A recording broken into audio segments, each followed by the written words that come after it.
cause of this categorization is to be a B person. Because I came from the state, this is an origin for this classification movement. This movement was started in Andhra Pradesh in 1995. There are many people who worked for this movement. I one who left my job and served the community for the entire period. That is for about 30 years. They went to government, they made rallies, they made meetings. Then they tried all their members, but they couldn't. They are enjoying benefit. That time they want to court. Went for years. Then with the seeing of this, with the Supreme Court judgment, Punjab suffered, Haryana suffered, because we referred those two states that they are enjoying the benefits. There are zeros. और हमारे पचेवाल जी का मैंने interview लिया था जयपुर में। मेरा नाम है लक्ष्मण कुमार इंदौरिया और भारतीय राणा समाज का अध्यक्ष हूँ और पत्रकारों की जो यूनियन है working journalist of India affiliated to Bharatiya Mazdoor संघ, उसका राष्ट्रीय नेशनल सेक्रेटरी हूँ और दिल्ली में रहता हूँ। अपना कारोबार है, रेलवे में यूनियन भी है और मैं सनातन हिंदू वाहिनी का भी राष्ट्रीय सचिव हूँ और अपने विजय ताये साहब के नेतृत्व में मैं काम करता हूं और 24 घंटे आप लोगों के लिए मैं उपस्थित हूं। Shukla ji and all other organizers, and they are planning to conduct one similar kind of second meetings. This is the first meeting. We will have it second meeting or whatever the meeting whenever shortly in Chennai. All are invited. Chennai, Tamil Nadu. Chennai. Okay. Chennai or wherever. Even report that was not implemented. No, Avnur Commission is no way connected with the internal reservation. Okay. That is only including the caste. Okay. That is different. Because of Avnur Commission, we are facing the problem now in Karnataka. Okay. That in those times, people have not agitated. They have accepted the Avnur Commission. Because of Avnur Commission report, we are facing lot of problem in Karnataka. So now, that Sadasiva Commission, Justice Sadasiva Commission was not implemented. Of course, the report was kept in aware, and the last government, BJP government, has constituted one committee headed by one minister, and they have given the report. They have given report, and that also report is accepted. They have increased the reservation from 18% to 24%. ఉన్న సమయంలో వాల్మీకి సమాజం schedule caste గా ఉన్నది. 1956లో వాల్మీకి సమాజాన్ని రాష్ట్ర government, Andhra Pradesh రాష్ట్ర government ఓబీసీలో చేర్చడం జరిగింది. ఈ రోజుకి ఆంధ్రప్రదేశ్ లో ఉన్న వాల్మీకి సమాజం రాజ్యాంగంలోని హక్కు కోల్పోయి 68 సంవత్సరాలు అయింది. మరియు लोगों को तकलीफ हुई वो तो 24 घंटे में हमने देख लिया। उनकी मंशा थी, वो हमारे हक में थे, जजमेंट आ गया। लेकिन अब इंप्लीमेंटेशन की बात है। जब बात इंप्लीमेंटेशन की आई तो हमने ये सोचना बंद कर दिया कि कौन सी राजनीतिक पार्टी देश में राज कर रही है और देश का प्रधानमंत्री चाहता क्या है। चलो सड़कों पे उतर जाओ। माफ कीजिए, मेरी बात बहुत अजीब लगेगी आपको। मैंने बचपन से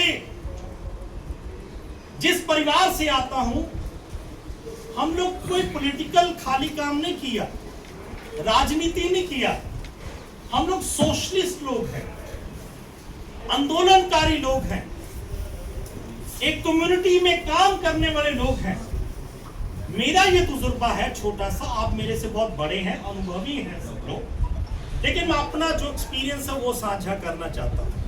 इसको इम्प्लीमेंटेशन करवाने के लिए, इम्प्लीमेंट करने के लिए हमेशा से कोई भी कौम जो होती है, कोई भी मिशन जब होता है, कोई भी आंदोलन जो होता है, वो कामयाब होने में उसके कुछ रास्ते अख्तियार किए जाते हैं, उसमें डिप्लोमेटिकली चैनल्स यूज किए जाते हैं।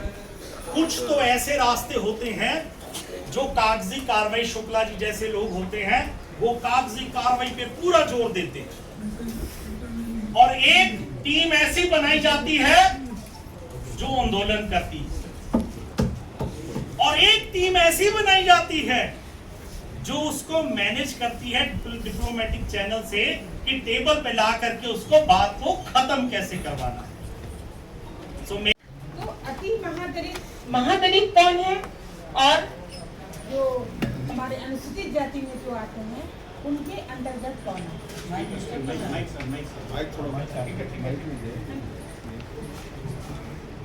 तो 2015 में लालू जी के सरकार के बाद,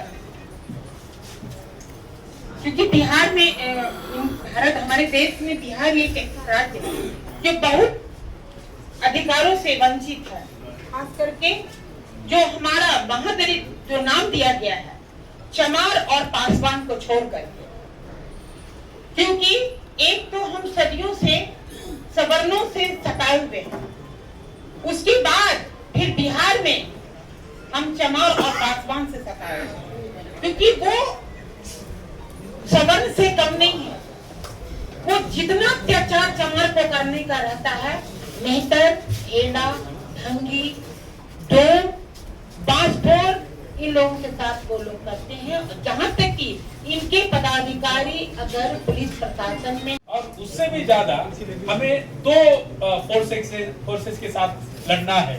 इसके पहले जो हमारी दीदी ने कहा कि हमारा इंटरनल फोर्सेस है और एक एक्सटर्नल फोर्सेस है, तो इन दोनों के साथ हम जिस तरह से लड़ रहे हैं, तो मुझे लगता है इस हॉल में बैठे हुए सभी साथियों को सैल्यूट करना चाहिए, उनकी दाद मुझे लगता है कि जहाँ कहीं हम इन सब बातों को आगे लेके जा रहे हैं, तो इसके बाद 2004 में आंध्रा में ये व्यवस्था लागू हुई, लेकिन वहाँ कुछ लोग कोर्ट चले गए और 2004 में निर्णय आया कि ये संविधान के विरुद्ध है, समानता के अधिकार के विरुद्ध है। लेकिन उसके बाद हमारे साथियों ने, आदरणीय शुक्ला साहब ने, अन्य साथियों ने जिन्होंने रिट दायर की, पंजाब के साथी भी बधाई के पात्र हैं, जिन्होंने रिट याचिकाएं दायर करके हम लोगों को अधिकार दिलाने का जो हमको नहीं मिल रहे थे। जो लोग तिलक बनाने में वाल्मीकि समाज ने भी 11 लाख रुपए दिए थे, वो भूल जाता है मुझको वोट भी दिया था वाल्मीकि समाज ने, अति दलित जातियों ने भी, वो अपनी जाति का खुलेआम पक्ष करता। बेहतर होता अगर ये दोनों नेता अगर वास्तव में दलितों के सच्चे हितैषी थे, तो इन लोगों को अकल ये होनी चाहिए थी कि जब हम लोगों को अधिकार बहुत अधिक मिल चुके हैं, तो थोड़ा बहुत अधिकार तो अति दलितों को भी मिलने दो भाई। स्टेट में नहीं मिला, सब अपने आप को लीडर कहते हैं। महाराष्ट्र में भी मैंने देखा मातंग चल रहा है, लेकिन मातंग के साथ और कई कम्युनिटी भी है जो लिस्टिंग इसी जजमेंट के अंदर थी। तो सिर्फ एक क्लास के लोगों को इकट्ठा करके सर ने जो बोला मोबिलाइज करने का, हमने तो मोबिलाइज करके दिखा दिया। ट्राइबल भी डाला है, जंगल में रहते थे, उनको बोला कि भाई ये है वो है, बाइफर्केशन भी हो गया, सब क्लासिफिकेशन भी हो गया गुजरात में। बाइफर्केशन, सब क्लासिफिकेशन, सेंसस, सब सेंसस भी हो गया, जेंडर सेंसस भी हो गए, मेल फीमेल भी हो गए। यहां तक हमने काम करके दिखा दिया, ठीक है, उसका प्रूफ भी है। और उसका जो पॉलिटिकल जो अफर्मेटिव उसके कनेक्टिंग्स है, जैसे आपने हरियाणा में बताया, मैं 3 मिनट 4 मिनट मेरे को बोला गया है, तो मैं ये बोल रहा हूँ कि उसका नेगोशिएशंस जो है, गुजराती लोग जो बिजनेसमैन लोग होते हैं, पॉलिटिक्स के अंदर भी बिजनेस है। गलती से साहब ने नाम गलत कर दिया था। बहुत सी बातें हुई, सुबह से हम लोग बहुत अच्छी अच्छी बातें सुन रहे हैं और एक अच्छा आउटकम, एक अच्छा नतीजा ये मीटिंग से आने की दिशा में हम लोग हैं। अभी और मान्यवर बोलने वाले हैं। मैं हमारे मार्गदर्शक वाई चंद्र साहब, कश्यप साहब से बहुत उनकी बातों से प्रभावित हुआ। उन्हें जो पॉइंट दिए 4, सर उसमें से जो एक हेटेरोजेनियस की जो बात आपने कही वो बिल्कुल सही है, वो हम लोग अपनी डिबेट में बोल रहे हैं। और सबसे इजी तरीका है वो बताने का कि हम हेटेरोजेनियस इस तरह से हैं कि हमारे में रोटी-रोटी व्यवहार नहीं होता। वो रिजर्वेशन मिली थी और इसके रिजर्वेशन ऐसे नहीं मिल गई, इसके पीछे भी लंबा इतिहास है। जब पहली लिस्ट आई शेड्यूल्ड कास्ट की 1936 में, उसमें हमारी जाति का नाम आ रहा, वो ऐसे नहीं डाल गया। हमारे लोगों ने बहुत बड़ा उसमें संघर्ष किया। To form a new committee, it is national coordination committee for equitable justice, equitable social justice, मतलब distribution of education, employment, political representation, सब कुछ स्कीम, लैंड गेट, सब कुछ हो गया। इक्विटेबल ब्रॉडर पर्सपेक्टिव है। So that is the committee, national level committee है। People from across India will be forming the part of this committee. There will be a core committee which will they lead and get the suggestions, inputs now and then among our political, among our groups. This is the name, new name proposition है। What is the thing? So what are the what is the object of this one? Implement the honorable Supreme Court judgment in subclassification of SC/ST's reservation by appointing single judge commission in the central government. Very important. किया जाए for the time being until and unless the judgment is implemented, isn't it? This is the resolution we are going to move. Within specific time period, sir. Within specific time period. That's what. The resolution should be. This has to be done because they cannot keep it for 1 year. Again पहले नहीं वाले पे। 2004 में जब EV चलेया का judgement आया तो हम लोग बहुत सख्त तरीके से नाराज थे कि अगर हमको आरक्षण नहीं मिला तो हम इनको भी आरक्षण नहीं लेने देंगे दूसरे लोगों को। This was my stand in 2004, around 2004 और 2005। तो हमने ये सोसाइटी बनाई कि अब हम इनके कोर्ट में, सुप्रीम कोर्ट में आर एंड पार की लड़ाई करेंगे। हमने सोसाइटी बनाई national coordination committee for review of reservation policy. क्या आप रिव्यू करिए रिजर्वेशन पॉलिसी और जिनका पेट भर गया उनको बाहर करिए आरक्षण से। This was the organization form in 2004 after EV चलेया। तो ये अब हमने चेंज किया है उसको national coordination committee for equitable social justice. Is it pass? Purpose वही रहेगा, purpose is the same, purpose is the same. हम उसको ब्रैकेट में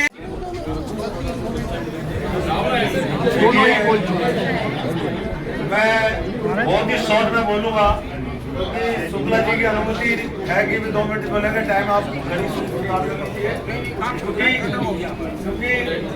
मैं सुबह से यहाँ बैठा हूँ।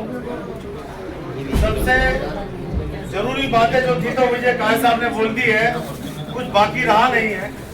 और अभी जो गुजरात से आए हैं बैठे, उन्होंने कहा है कि सब कुछ हो गया है।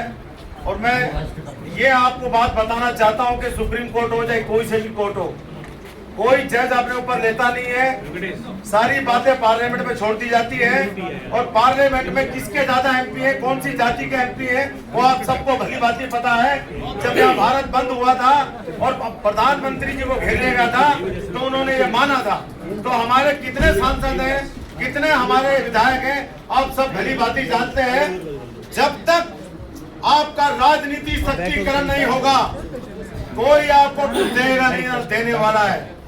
जहां पर हमने अपनी शक्ति दिखाई वहां पे हमें आरक्षण मिल गया है। आपके सामने प्रत्यक्ष को प्रमाण की जरूरत नहीं है। आप ये लेते रहेंगे, मीटिंगें करते रहेंगे, आप कोर्ट में याचिका दायर करते रहेंगे और कोई भी कोर्ट ये क्लियर डायरेक्शन नहीं देगा प्रधानमंत्री मोदी को या भारत सरकार को। आपको सीधी टक्कर भारत सरकार से लड़नी है और भारत सरकार से मांग करनी है। वो दिन दूर नहीं है जैसे तेलंगाना में, पंजाब में, हरियाणा में हमने लेकर दिखा दिया है। वो अकेला आएगा घूमता हुआ। ये मेरे से मत कहो भैया, देखिए मेरे को मत समझाना क्योंकि मेरा सारा जीवन इन चीज में बीता है और मैं दिल्ली जैसी जगह की बात कर रहा हूँ। देखिए यही वाली बात अगर महाराष्ट्र में कहोगे तो 20 लाख आदमी आ जाएगा सड़कों पे। महाराष्ट्र में डॉक्टर अम्बेडकर की जन्मभूमि है, वहाँ लोगों में ताकत है, क्षमता है। राजस्थान में भी आ जाएगा जो राजस्थान वाले कर रहे हैं। लेकिन दिल्ली का तो मैं आज तक कुछ समझ ही नहीं पाया हूँ। मैं जब दिल्ली में पैदा हुआ हूँ, दिल्ली किस तरह की चीज है अभी बोल दिया है ना, अब आके दिखा देंगे। मैं सबसे भुगत चुका हूँ लेकिन हम प्रयोग करेंगे।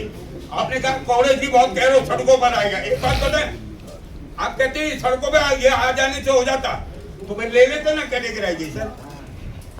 अगर सबको वही मिलता है आपको अब ये कैटेगराइजेशन तो लेके देख लेते। हम क्या जरूरत थी हमें सुप्रीम कोर्ट जाने की?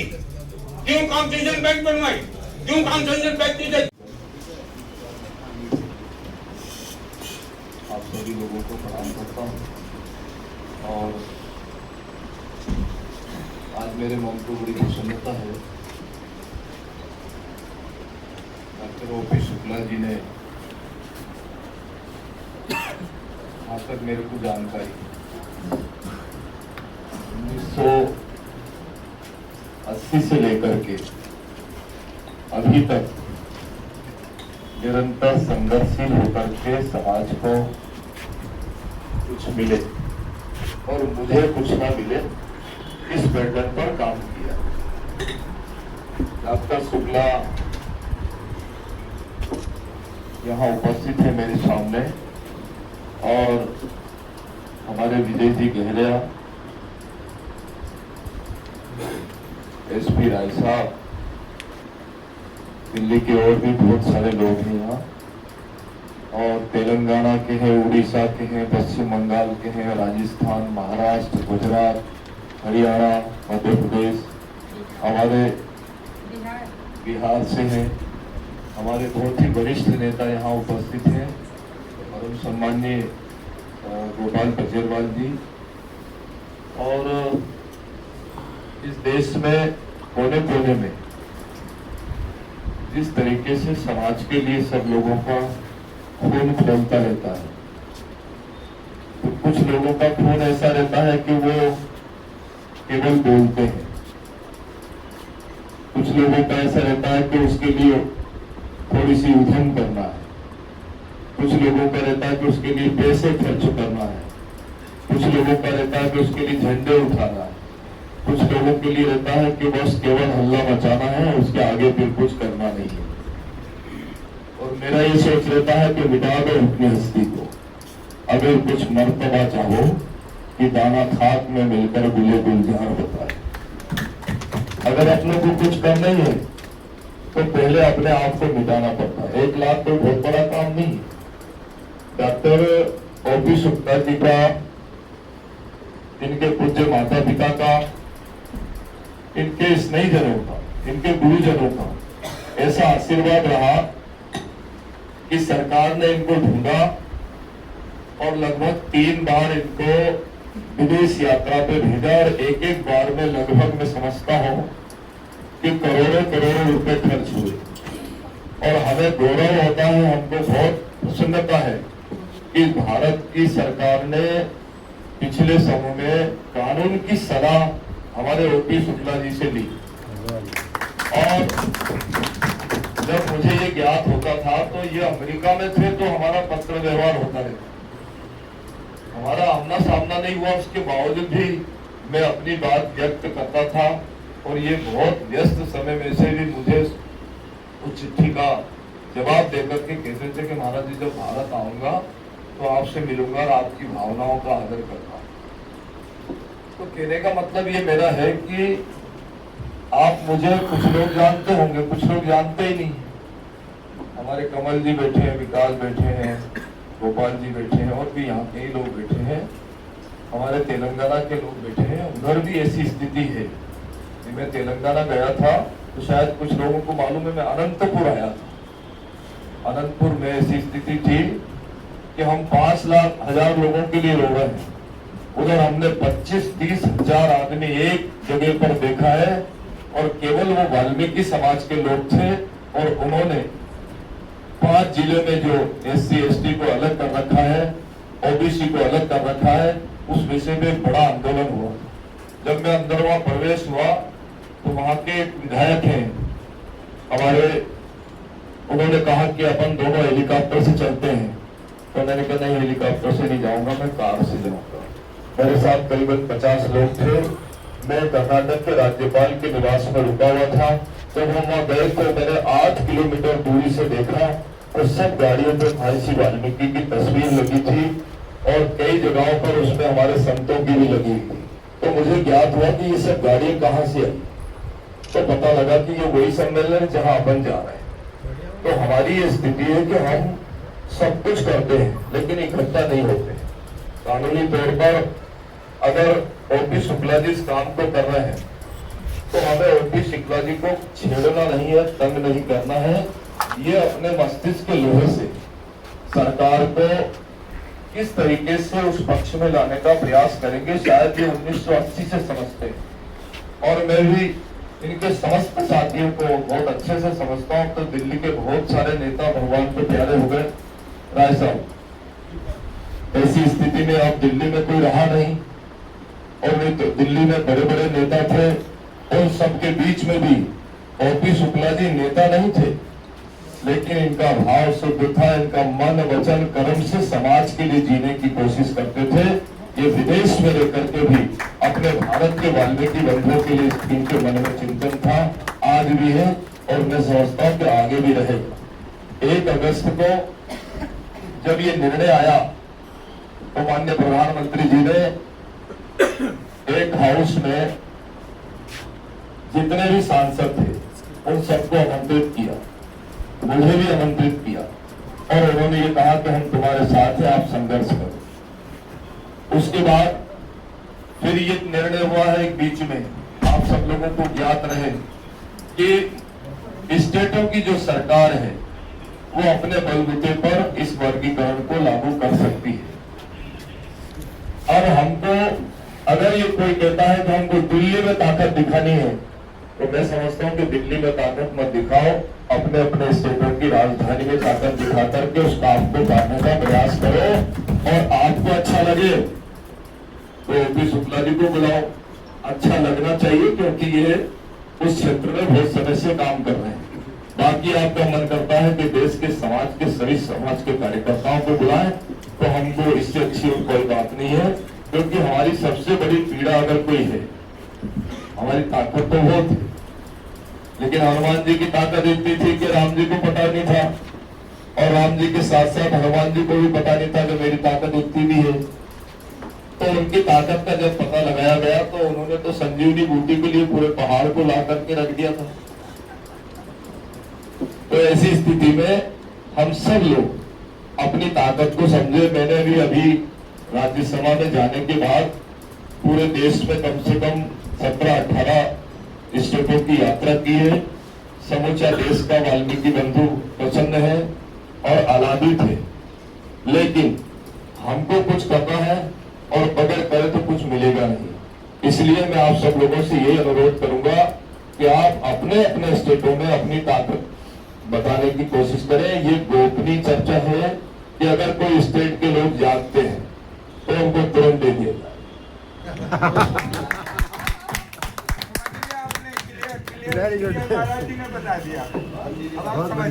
और इसके लिए ये गोपनीय बातें नहीं बताना थी, लेकिन आप सब मेरे परिवार के लोगों में आपका साधु हूँ, आपका सन्यासी हूँ।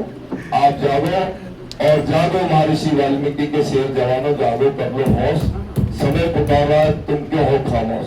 एक छोटी सी करवट ले लो तुम अपने आंगन में, शहरों में तूफान मचा दो, आग लगा दो वन में। तब तक तुम खामोश रहोगे तन से नंगे पेट से ढाली, और अनपढ़ का गुर्बत ने तुम्हारी क्या से क्या हालत कर डाली। एक ओपी शुक्ला अगर देश में कानून की सलाह देगा तो हमारे बाकी बच्चे क्या करेंगे, हमारी बाकी बहनें जो घर में गृहिणी बन करके भोजन बनाती है वो क्या करेंगी। इसलिए जागो, और तुम सब लोग अंतिम पंक्ति के लोग नहीं हो, तुम इस देश की प्रथम पंक्ति के लोग हो। तुमसे देश चल रहा है, ये तुम समझो। और तुम्हारी आड़ में इस देश में कौन सारे फायदे उठा रहा है, ये तुमको सबको जानकारी है। इसलिए तुम जागोगे तो पक्की बात है कि वो वर्गीकरण का जो फैसला है वो तुम्हारे पक्ष का है। सरकार ने बहुत अच्छे से उस निर्णय को लेकर के सुप्रीम कोर्ट की बात को स्वीकार कर लिया है। आप जानो, आप मानो, और बिल्कुल मन वचन कर्म से आप इस क्षेत्र में काम करने का प्रयास करो। और दिल्ली की कोई जरूरी नहीं है, दिल्ली की स्थिति बड़ी, दिल्ली की स्थिति बहुत नाजुक है, इस बात को खुलासा नहीं करना है। देखिए ओपी शुक्ला जी का बार बार ये मन कर रहा है कि किसी को भोजन मिला कि नहीं मिला, किसी को ओढ़ने बिछाने का साधन मिला कि नहीं मिला। दिल्ली की स्थिति बहुत नाजुक है। मैं सन 1975 से दिल्ली की व्यवस्था को समझता हूँ। यहाँ कोई भी किसी को नहीं पूछता है। सब लोगों को ये लगता है कि साहब मैं तो राष्ट्रपति के साथ अभी चाय पी रहा था, मैं क्या समझू तेलंगाना के आदमी को, मैं क्या समझू राजस्थान के आदमी को। तो आप सब लोग जाओ, ये जरूर है कि दिल्ली का आदमी हमारी कहाँ मदद करेगा वो बताएगा नहीं, वो आपकी मदद करेगा। जैसी मदद ओपी शुक्ला जी ने करी है वो निरंतर करता रहेगा, क्योंकि वो निरंतर दिल्ली में रहता है और हम कभी कभी आते हैं। इसलिए आप सब लोग जागे, और मेरा तो ये कहना है कि जो भी जिस स्टेट से आया है उस स्टेट की जवाबदारी ले। हम सब लोग आएंगे, सीएम से बात करेंगे और सीएम को लाने की बात भी करेंगे, और हम अपना मेमोरेंडम दे रहे हैं, हम काम कह रहे हैं महाराज जी से, कह रहे हैं पीएम के साथ उसमें सब लोग मदद करेंगे। मैं आपसे अलग नहीं हूँ, ना आज रहा अलग, ना कल रहा अलग, निरंतर समाज के साथ रहता हूँ। मैं समझता हूँ कि केवल मैं एक साधु ऐसा हूँ कि मैं सब कुछ प्राप्त करने के बाद भी समाज के साथ खड़ा हूँ, कभी समाज से अलग नहीं रहूंगा। आप सब लोगों के जीवन की मनोकामना करता हूँ। आज भी आपकी कोई आवश्यकता पड़े तो आप मुझे सूचना करें, मैं जरूर आऊंगा। सबको आशीर्वाद।